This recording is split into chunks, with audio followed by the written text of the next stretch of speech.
Welcome to the Legends Behind the Craft podcast, where we feature top leaders in the wine and craft beverage industry with your host, Drew Hendricks. Now, let's get started with the show.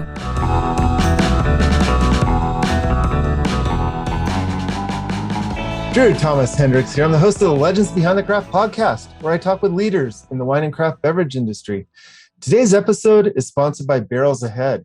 At Barrels Ahead, we work with you to implement a one-of-a-kind marketing strategy, one that highlights your authenticity, tells your story, and connects you with your ideal customers.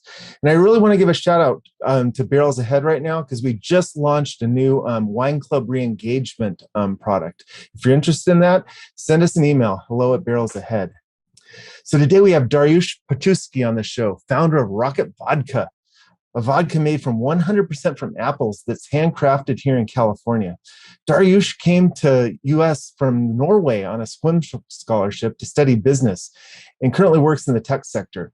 During an involuntary sabbatical after a tech company strategy change and a what-if moment on a ski trip, Dariusz launched Rocket Vodka from his garage in Silicon Valley, which today he runs as a thriving side hustle. Welcome to the show, Dariusz. Thanks, Drew. It's great to be here. Oh, I'm so happy to have you on. So how's it going today? It's great. It's a beautiful sunny day in California, as always. I'm in my garage, as always, where we founded the company. So, but yeah, it's a great, beautiful day here. A true Silicon Valley garage startup story we get to investigate today. So you say the idea came to you on a ski trip. Yeah, it was... I had the idea for many, many years before I actually had any time or motivation to actually go pursue and execute the concept. But I was on a ski trip up in Tahoe, skiing with my buddies. It was a beautiful day, blue skies, fresh powder. And I was sitting there on the lift and I was trying to imagine, doing this more often with my friends and family. Mm-hmm. And I had the insight, I guess, perhaps, the entrepreneur's insight that if I want to create wealth and space and time and flexibility and autonomy, I needed to do something on my own. And I'd been very entrepreneurial inside of big companies before, but I'd never done anything on my own. Yeah, I was going to ask you about that, because entrepreneurship, everybody talks big ideas, but to actually implement it and activate one is another story. Well, I guess, I didn't really pursue the idea initially because I was so busy at work, even in large organizations, coming up with new ideas and, testing them with customers and finding, what we in tech call product market fit and getting going on the idea. And so I was just so busy doing that at work. I never had time to fully develop everything I needed to actually start a company. But I was on the lift and I was, I had that what if question, and I was like, I could ski in the morning on the freshest powder with my friends before the tourists show up and use up all the good snow.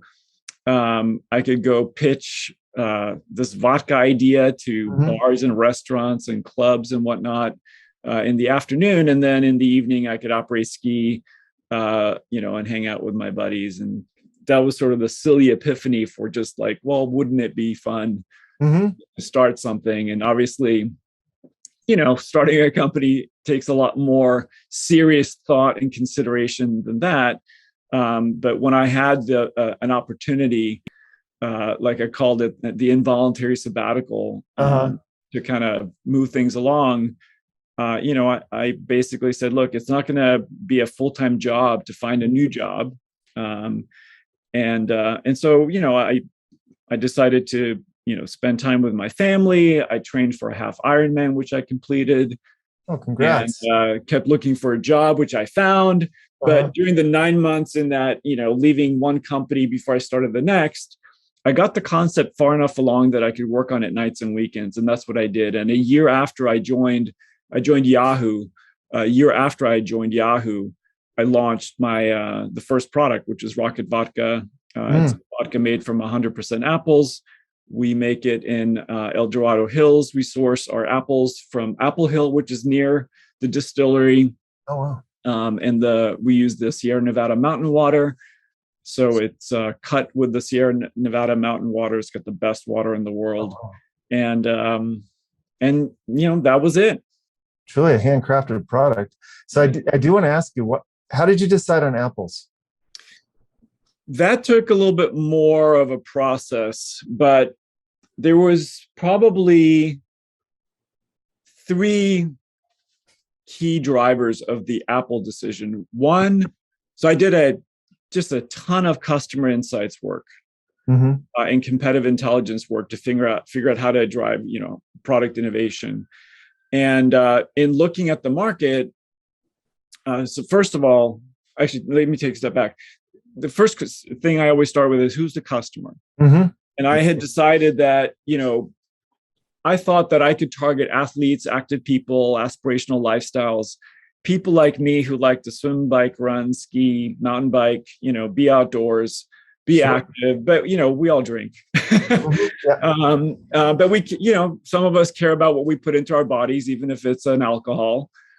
So without making any health claims, we decided to kind of focus on, athletes and active people as a easier to identify target audience. So that was sort of one inspiration, is the customer, and the idea, the association that apples have with being healthy and tasty and refreshing and delicious.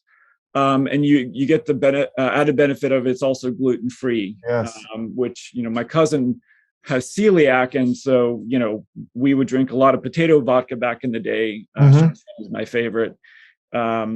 And now all we drink is Rocket Vodka because of the apples. But that was one. The second was, again, in studying the market, not the customer, but the market, there was no leading brand that was made from apples. And there's a good reason for that, because apples are expensive. The raw ingredients are quite pricey. But, Tito's is the king of corn-based vodka. You've got all the wheat-based, grain-based vodkas. Of course, you got Chopin and potato. But there wasn't really any major fruit-based, or certainly no apple-based vodka. And so we thought that was a point of differentiation. And so in terms of thinking about differentiating a product beyond the gimmicky stuff, all the used stuff, or the gimmicky bottle, or the gimmicky names, or gimmicky marketing campaigns, like we wanted to actually create a true high quality sippable product. And so that was another driver to choose the apple. And then the third, maybe most important at the end of the day, was my dad used to make moonshine from apples. Oh yeah.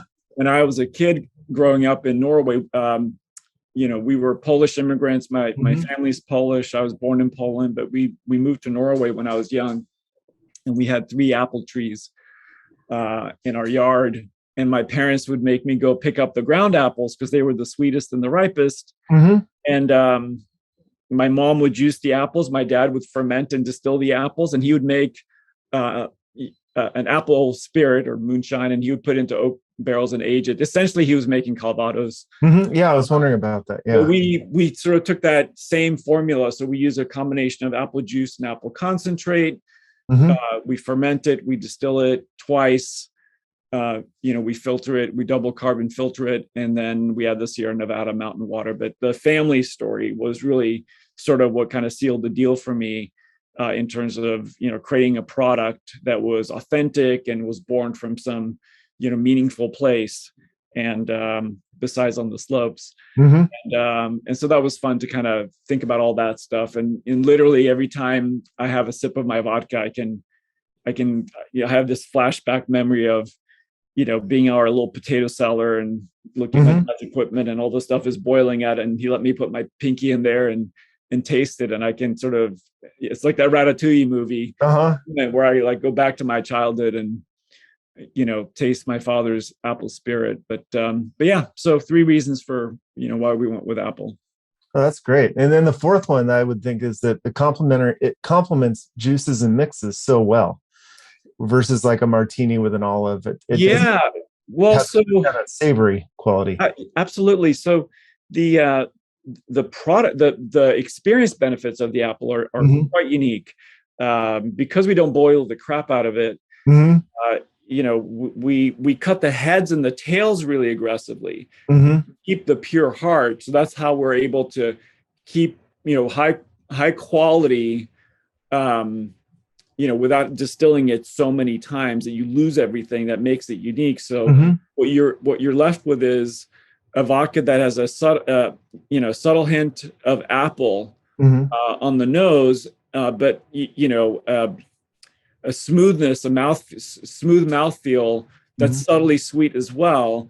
But then it doesn't, you don't make the grimace of a face. When you're drinking some of the cheaper vodkas, it's really smooth, so it's quite sippable. And then yes, it just, because it's fruit based, it pairs beautifully, not just with fruit based cocktails, juice based cocktails, but also veggie. I had someone make me.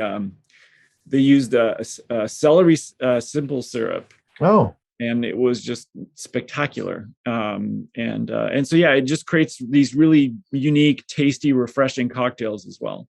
almost like that hidden ingredient that you wonder how you got it. Yeah. Now when you mentioned Calvados.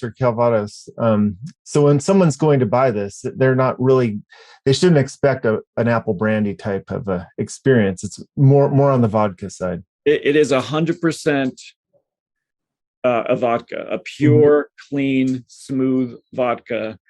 And what's interesting is what makes a vodka is the process more than the ingredients.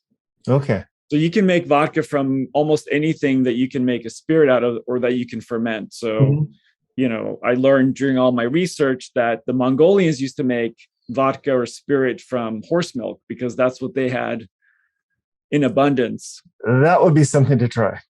You can, because I think there's a cow's milk based vodka from Scotland. Yeah. And I don't know their exact formula, but they basically take probably the whey from the milk, right? And they ferment it and distill it, and you probably don't taste milk or anything that you would associate with a milk based vodka. It probably still tastes like a spirit, like a vodka, but you might have some maybe more earthy notes, grassy notes from the product. I actually haven't tried it, but the point is you make it from anything. So what distinguishes a vodka from a Calvados or other spirits is this process of, you take something that you can ferment, you ferment it, you distill it up to 190 proof. That is a standard. And then you cut it with water down to the 80 proof, which is the vodka standard. And when I was experimenting here in my garage and with the formula, we tried a couple of different things. We tried to actually take it down to, so the vodka standard is 40%, right? We tried to taking it down to 35%, thinking like maybe we can create a leaner and sort of lean into the health and fitness and pure calories kind of a positioning for the brand and the product. And then we tried a 45% and a 50%. See if we should lean into that, like the Rocket Fuel side of the brand. Okay. Yeah. And as a marketer, and like I'm getting a little wonky here, but any name that you choose for your brand or product has pros and cons. Some have more than others. And so you're always kind of, as a marketer, you're thinking through like, well, how do I mitigate the negatives but amplify the positives? And so in our case, Rocket really stands for acceleration and amplification, elevation, aspiration, achieving great things, and then celebrating opere. We talk about, always opere. But in the development of these formulas, like the 35% was like, it wasn't really that good. Not because of the apples, but because it just wasn't strong enough. Like it didn't have any impact. And then the 45 to 50%, they were just too hot. It was so hot that it took away from the flavor and the smoothness and the apple notes and everything. It was just sort of a punch in the face. And so there's a good reason why the vodka standard is 40% or 80 proof. It's perfect. It is why vodka is defined as a 40% pure spirit. That's very interesting. Now you talk about the apples. Maybe this is interesting because I found people don't know this. Mm-hmm. But the word vodka Mm-hmm. is Polish, and it comes from the word voda, which means water in Polish. And vodka means a little bit of water. So adding a little bit of water to spirit is literally the definition of vodka and where that word comes from. Interesting. I did not know that. Well, that's very interesting. Now, as far as, so you got the percentage right. Now, as far as the apples, how did you decide on the El Dorado County? And is there a particular like variety of apples that you're looking at?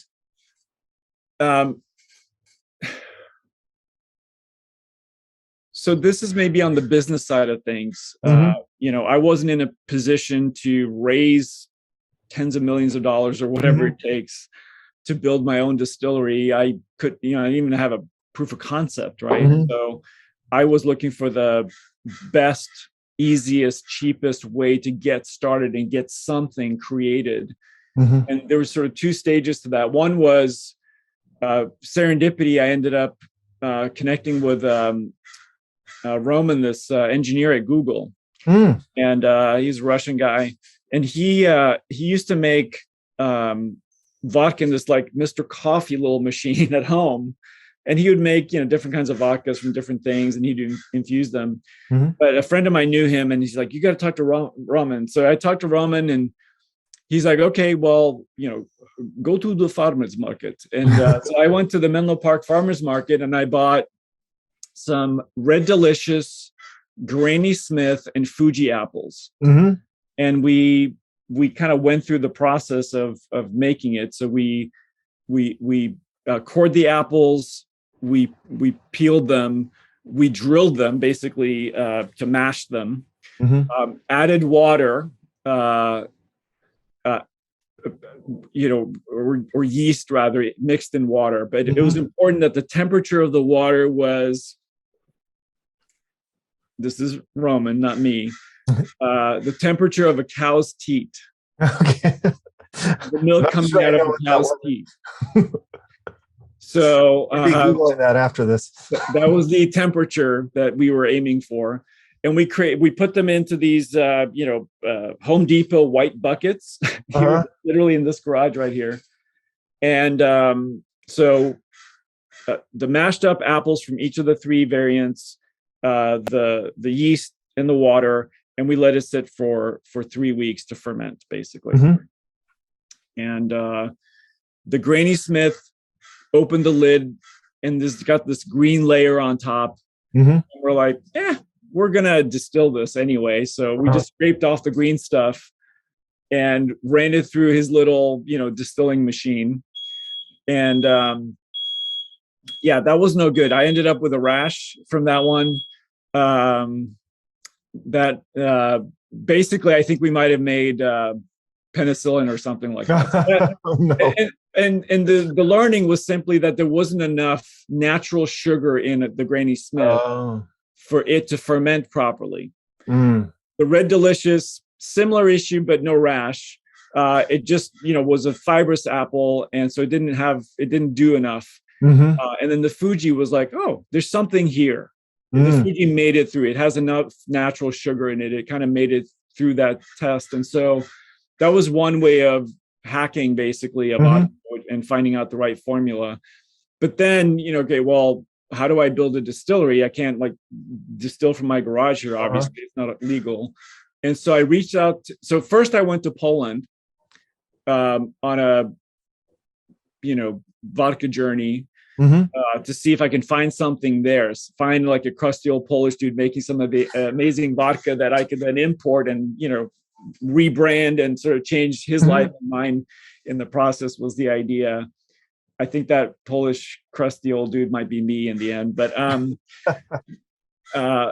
didn't find anything there. So then when I came back, I started researching micro distilleries, and of course there was an explosion in micro distilleries. And what I realized, and this is maybe something that your aspiring spirit makers might consider, a lot of the distilleries have excess capacity. They start with a passion for the craft. And so you have these amazing people out there these amazing distilleries making really, really good product, but they don't necessarily come to the space with experience and expertise in sales and marketing and branding and distribution and all those other things that make this industry so hard to break through. And so the result of that is they often have excess capacity.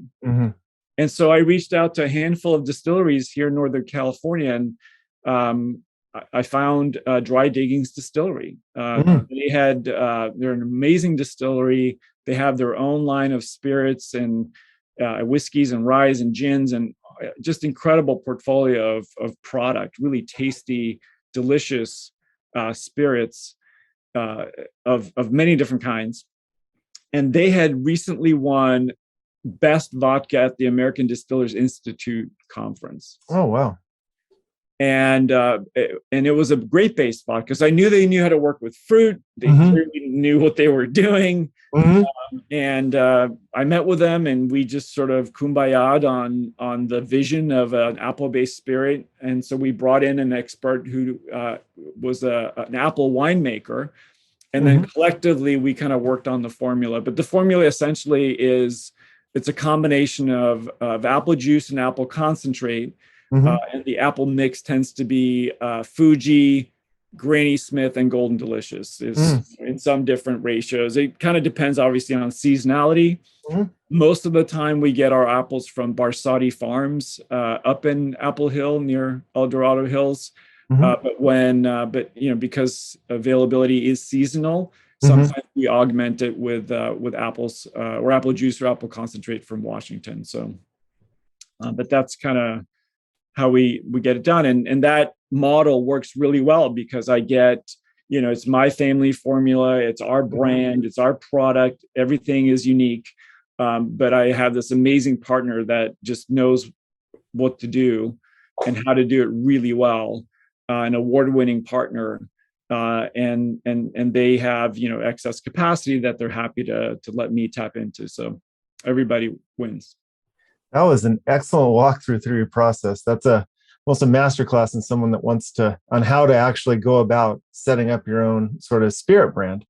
But taking one step back to entrepreneurs, and you talk about how you had the entrepreneurial spirit within the larger kind of tech ecosphere and the larger companies. What sort of challenges did you face when you're going out on your own as like the side hustle entrepreneurship, where you're actually activating you yourself?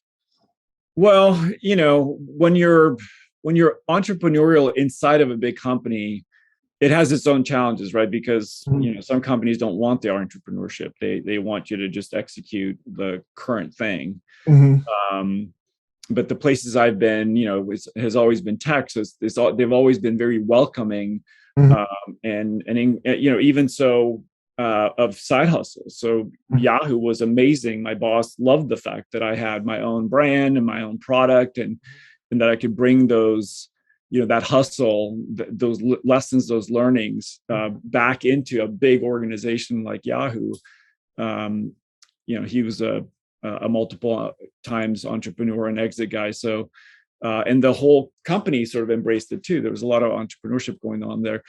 But big companies have that, stable job. You got a paycheck. You've got ways of innovating inside the company. There's an ecosystem that you can tap into. You have none of that when you start on your own. You got to do everything from scratch. But the good news these days is that there's so many incredible platforms available. Most of them are free. I mean, everything that we do, we run on Google Docs, Gmail, Squarespace on the website. We have commerce capabilities through Passion Spirits. We have marketing access to our customers through the email provider escapes me right now. We have access to customers through social, right, through Instagram and TikTok and Facebook, and it's just so many powerful QuickBooks on the finance side, right? You have all these amazing tech tools that make life easy, and make you not have to worry about so many things that you had to, like 5, 10, 15, 20 years ago. And so the platforms sort of help you keep things lean and mean and fast and nimble. And with Google Docs, you can onboard crew members really easily. So that's sort of one way of thinking about, how do you start something?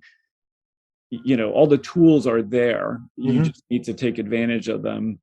The tougher journey I find is, and that most people, don't really think through systematically, is usually, all the stuff that I perfected in my marketing career in Silicon Valley, which is, who's your audience? Like, who's the customer today? Who do you want to be tomorrow? Do you understand what they're looking for and why, and how you're relevant in their daily life? Like, that's sort of the starting point for everything that I do.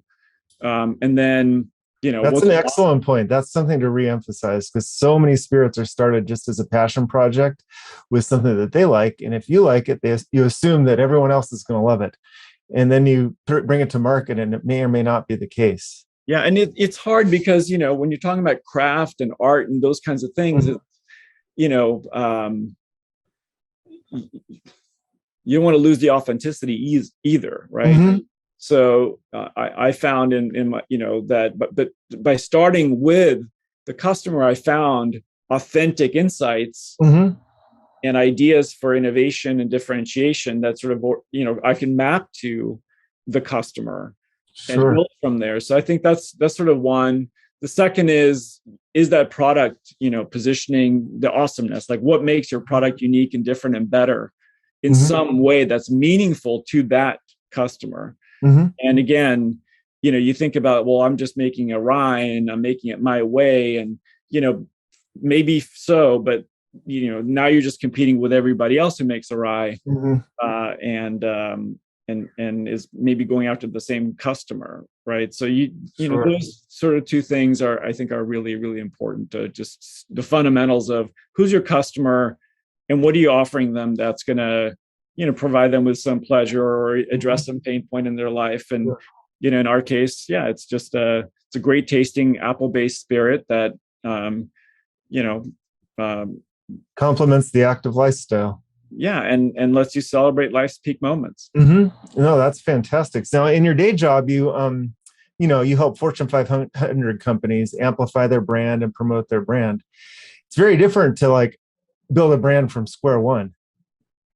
You may be resonating with people, but if no one knows you're there, there's no resonation. How did you go about getting the Rocket Vodka name out? And well, things like this help, obviously, but the way we got started was, look, I can't just go out there in the world and say, hey, we got vodka, come here. It was and so there was some storytelling that evolved from it in terms of, the audience that I talk about and the awesomeness that I talk about. But literally it was starting from ground zero, which is, okay, well, let's create some social media accounts. Probably the fastest, cheapest, easiest way to start, making people aware that you exist. And then we got some good targeted local PR. Right?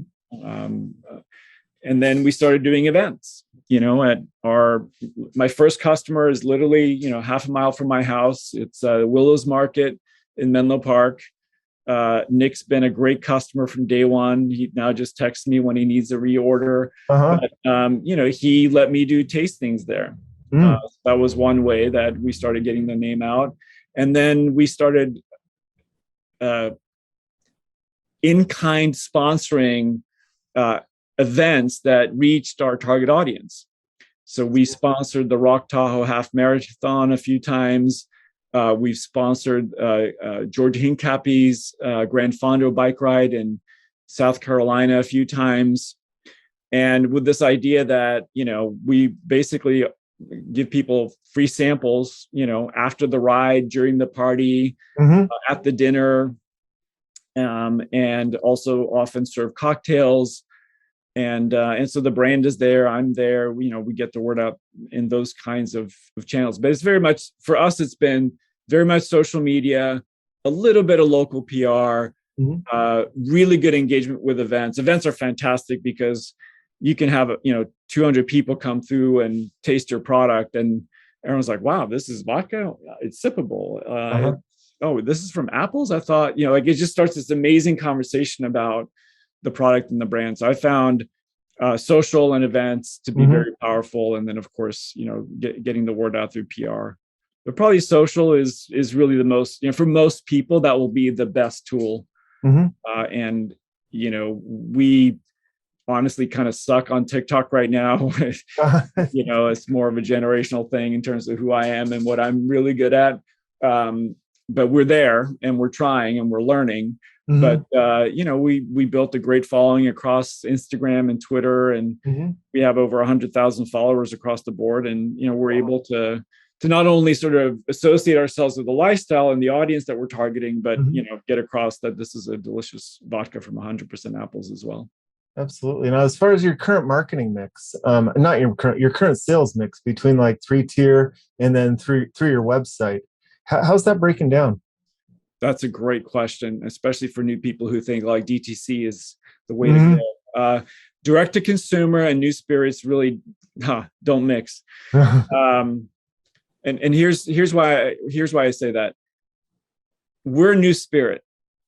The best place for people to discover a new spirit is a bar or a restaurant. And so most of our focus has been on premium quality, upscale establishments that care about their customer and the customer experience and desire to offer something new, different, unique. They pride themselves on it, whether it's new ingredients in the food or new spirits in their cocktails. That's kind of been our main focus, because we need new people to try our product. And that's the best place for us to introduce our brand, introduce our product, and get people tasting it.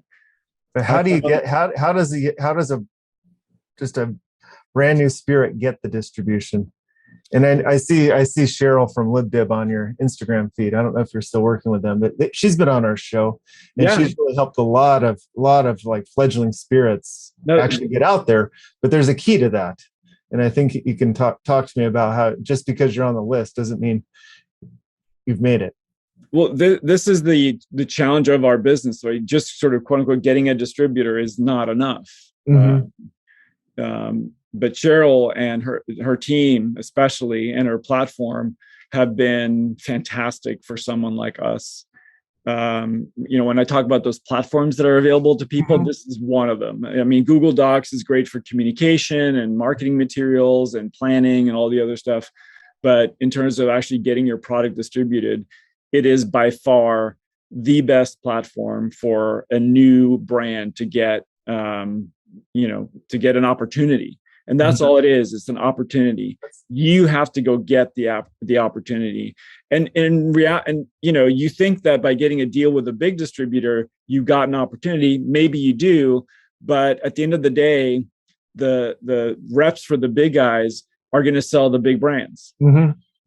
Or the little offshoots of the big brands or something new or a twist on the big brands. But getting mind share of the rep in a big company or with a big distributor, forget about it. So you got to earn it, and you got to build it on your own.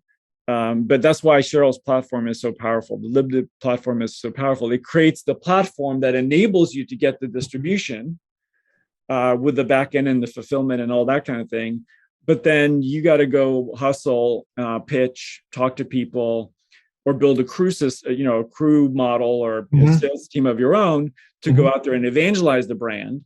But then the orders are taken, obviously, or submitted to LibDib and fulfilled through LibDib. But that's our model. That's been our model from the beginning. And your strategy with LibDib, was it to concentrate on certain areas like ski towns or Menlo Park or areas that have an affinity, or what was your strategy in going to market 3-tier? The story was, so the strategy evolved over time, but it was sort of back to that customer insight perspective. We're all busy, right? Our days are 24 hours. No one has a longer day. No one has a shorter day. 24 hours is all we got. I feel like mine's shorter, but that's maybe when you're busy, it feels true. It is not. It is the same amount of time that everyone has. But because everyone's so busy working, sleeping, social mediaing,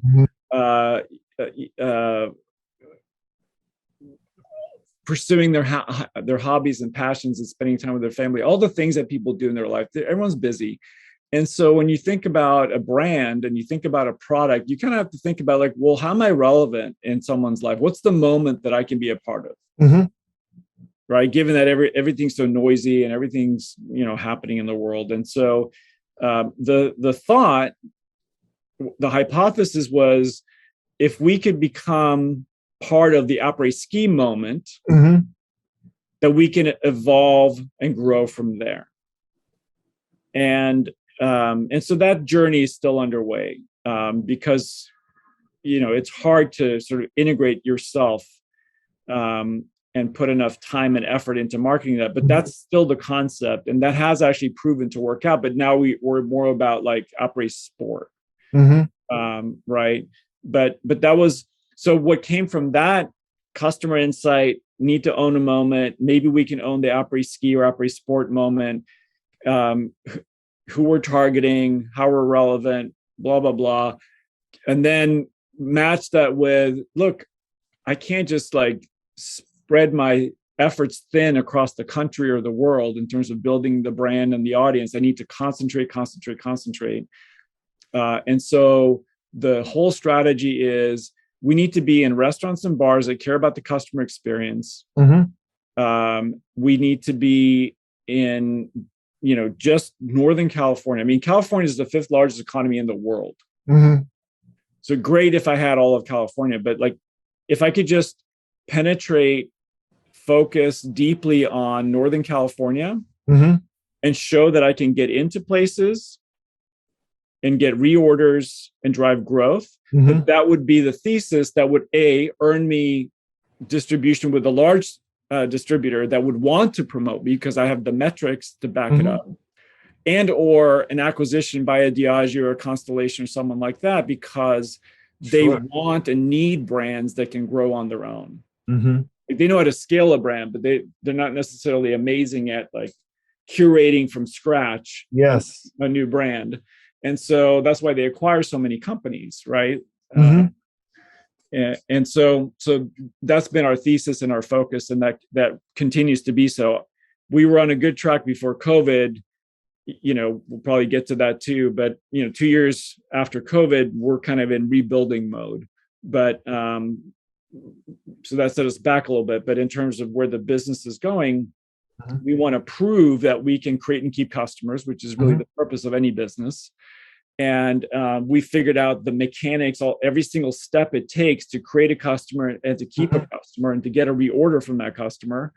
And now our next stage 2, past the proof of concept stages, do what we know works, but do it consistently with full-time people. And that's the pivot, that I'm going through, which is how do I go from this crew-based, commission-based only part-time people like me who do it on the side to, more of a real business, if you will, where we actually have 1 or 2 full-time salespeople that can go chase after opportunities, but tell our story the way it needs to be told because it works.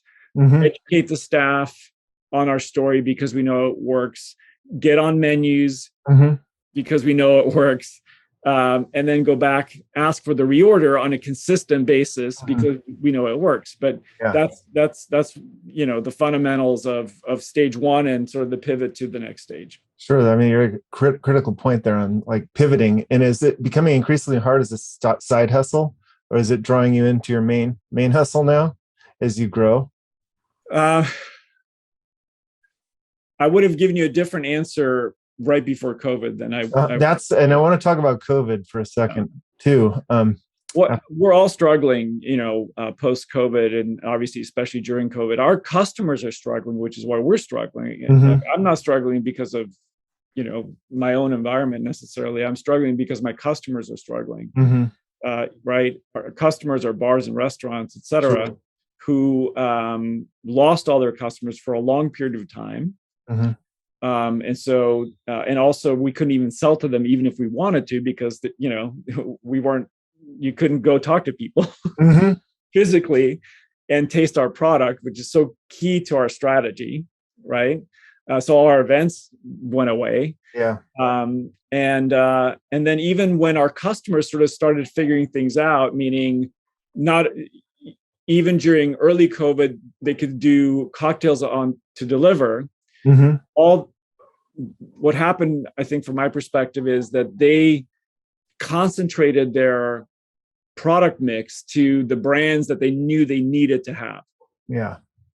Right. Smirnoff, Tito's, Kettle, Grey Goose, maybe. Right. And so to make it easier for them, less inventory, because no one's like, "Ooh, I want to try this new spirit and have it delivered to my house." Right. Like that just doesn't happen for enough people. Yeah. For that to be an opportunity to build on. So now that we're sort of on the other side of things and restaurants are open again and they're seeing customers out again, we need to go back and we have great reorder rates from our current customers. Mm-hmm. There's a lot of them that we need to service, that we need to get back out to and talk to. And then we got to go after some new customers. But, rebuilding that next stage is sort of the challenge that I've got right now, which is before COVID, we were on a growth path where it would make sense to raise money. Uh-huh. And not a lot, just a little bit to pay for full-time salespeople. Mm-hmm. But now coming out of COVID, our numbers are great in terms of our reorders and our best customers, mm-hmm. but it's not a story. It's not a financial story that I want to go out and raise funds on today. Yeah.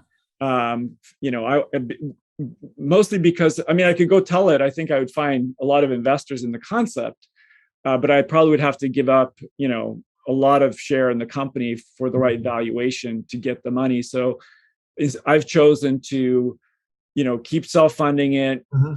keep growing it organically. Now that I know what works and what doesn't work, mm-hmm. the next stage I need to rebuild, that a little bit with more crew members, mm-hmm. same model as before. And then, later this year, next year, probably we'll be in a position where, it makes more sense to go out there and raise money. Sure. So to answer your question in terms of harder or easier, it's not a harder or easier. It's just different challenges. Part of that entrepreneurial journey. My time is still the same. It's 24 hours. And, so I put whatever time I can into this. And I have a long game on it. So I'm not in a hurry, but it's been a great journey. It's been a great experience. And the brand has legs to travel, not just around California and the US, but really around the world. I can imagine. Now, were you selling online pre-COVID? Okay, so our strategy, like I said, was we need to get people to taste the product, which is why we went with restaurants, bars, events, like that was the thing. But we did have a backup just in case people were, tried it in California, but you couldn't get it in Georgia, and which is our website. And so we do see, not volume wise, it's not a lot, but some consistent purchase behaviors through the website.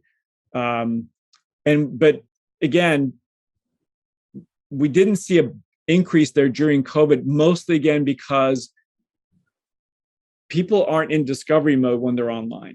Usually online is a fulfillment channel for someone who already knows what they want. Okay. That's not true for everybody, but for most people, that is true. It's also why no one's Google newest vodka that I can buy online. Yeah, you know what I mean? Like it's just not a behavior. Mm-hmm. And it's similar to the retail customer, right? Which is why we've been very selective about our retail.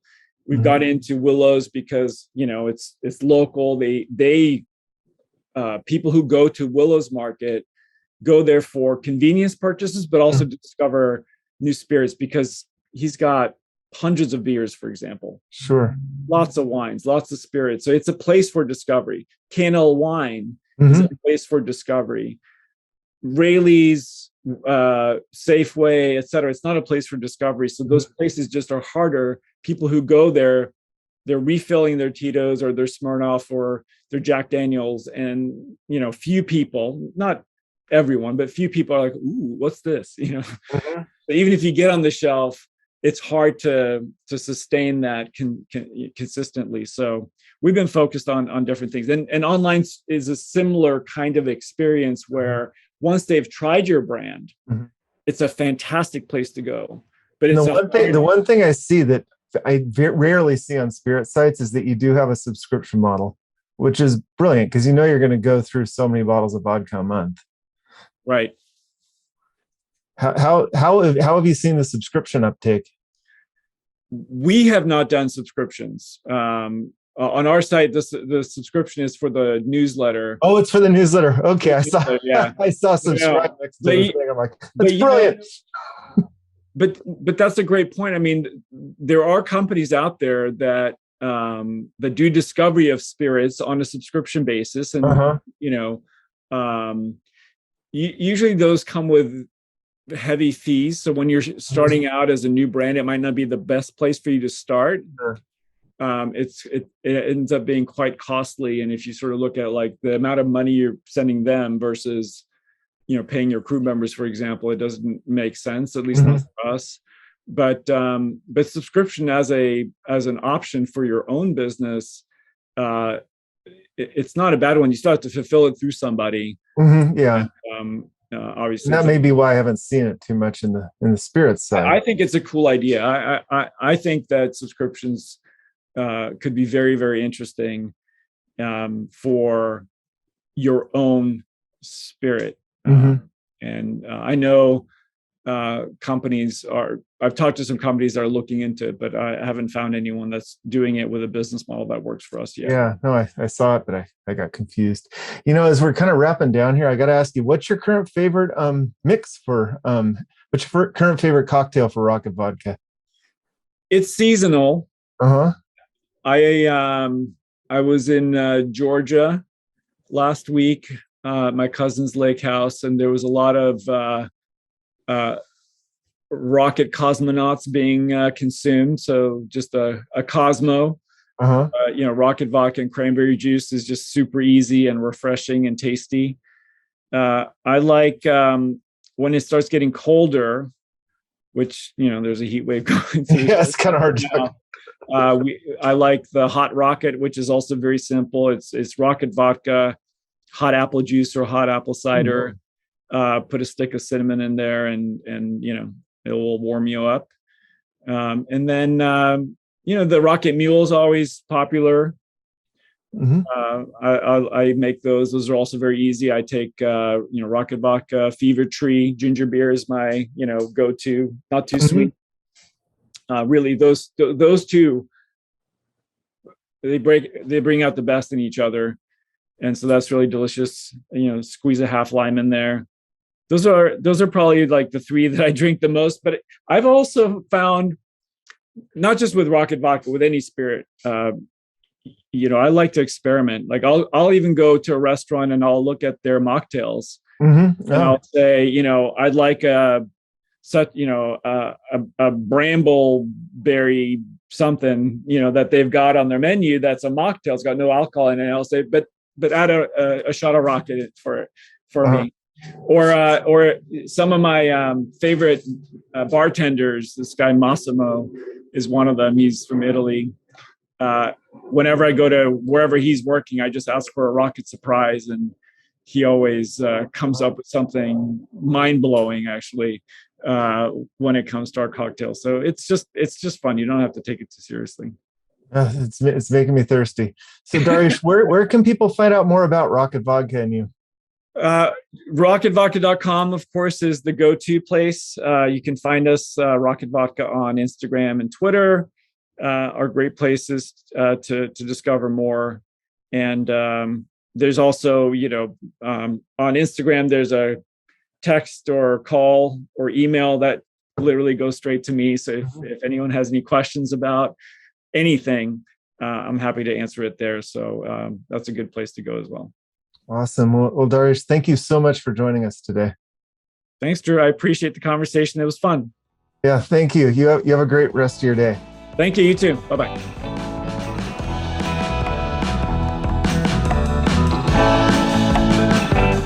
Thanks for listening to the Legends Behind the Craft podcast. We'll see you again next time, and be sure to click subscribe to get future episodes.